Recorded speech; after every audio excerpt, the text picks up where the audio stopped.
پیدائش کی کتاب اس کا 11واں باب اور پہلی آیت۔ بابل کا برج۔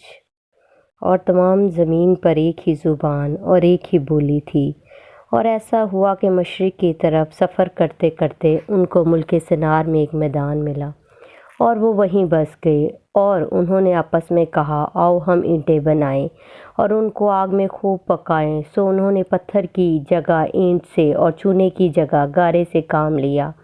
پھر وہ کہنے لگے کہ آؤ ہم اپنے واسطے ایک شہر اور ایک برج جس کی چوٹی آسمان تک پہنچے بنائیں، اور یہاں اپنا نام کریں۔ ایسا نہ ہو کہ ہم تمام روئے زمین پر پراگندہ ہو جائیں۔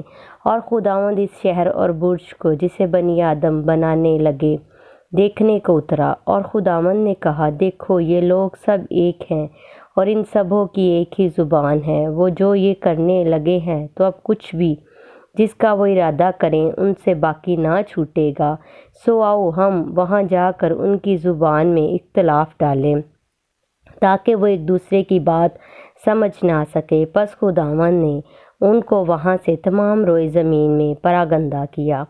سو وہ اس شہر کے بنانے سے باز آئے، اس لیے اس کا نام بابل ہوا، کیونکہ خداوند نے وہاں ساری زمین کی زبان میں اختلاف ڈالا، اور وہاں سے خداوند نے ان کو تمام روئے زمین پر پراگندہ کیا۔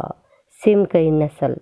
یہ سم کا نسب نامہ ہے۔ سم 100 برس کا تھا جب اس سے طوفان کے 2 برس بعد ارفکسد پیدا ہوا، اور ارفکسد کی پیدائش کے بعد سم 500 برس جیتا رہا، اور اس سے بیٹے اور بیٹیاں پیدا ہوئیں۔ اور جب ارفکسد 35 برس کا ہوا تو اس سے سلاح پیدا ہوا، اور سلاح کی پیدائش کے بعد ارفکسد 403 برس اور جیتا رہا، اور اس سے بیٹے اور بیٹیاں پیدا ہوئیں۔ سلاح جب 30 برس کا ہوا تو اس سے ابر پیدا ہوا، اور ابر کی پیدائش کے بعد سلاح 403 برس اور جیتا رہا، اور اس سے بیٹے اور بیٹیاں پیدا ہوئیں۔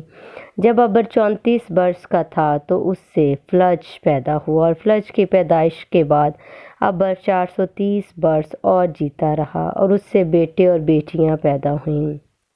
فلج 30 برس کا تھا جب اس سے رو پیدا ہوا، اور رو کی پیدائش کے بعد فلج 209 برس اور جیتا رہا، اور اس سے بیٹے اور بیٹیاں پیدا ہوئیں۔ اور رو 32 برس کا تھا جب اس سے سروج پیدا ہوا، اور سروج کی پیدائش کے بعد رو 207 برس اور جیتا رہا، اور اس سے بیٹے اور بیٹیاں پیدا ہوئیں۔ اور سروج 30 برس کا تھا جب اس سے ناہور پیدا ہوا، اور ناہور کی پیدائش کے بعد سروج 200 برس اور جیتا رہا، اور اس سے بیٹے اور بیٹیاں پیدا ہوئی۔ ناہور 29 برس کا تھا جب اس سے تارا پیدا ہوا، اور تارا کی پیدائش کے بعد ناہور 119 برس اور جیتا رہا، اور اس سے بیٹے اور بیٹیاں پیدا ہوئیں۔